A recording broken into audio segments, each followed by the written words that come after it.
Magandang araw po sa lahat. Binabati ko po ang lahat ng congratulations. And syempre, thank you kay Lord kasi nakatapos na rin po.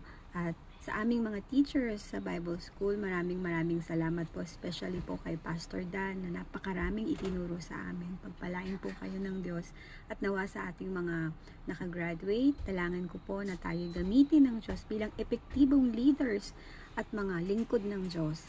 Magkita-kita po tayo sa pangako ng Diyos na buhay na walang hanggan, sapagkat alam ko po na lahat tayo ay gagamitin ng Diyos para sa kanyang kawalhatian.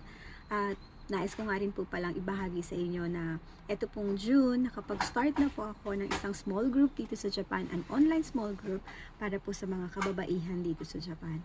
Maraming salamat po dahil isa po ang Send the Light sa nagbigay po sa akin ng encouragement at syempre knowledge and wisdom mula sa Diyos. Pagpalain po kayo ng may kapal at thank you so much po sa lahat ng ginawa po ninyo at mga gagawin nyo pa para sa aming magiging leaders at lingkod ng tunay na Diyos.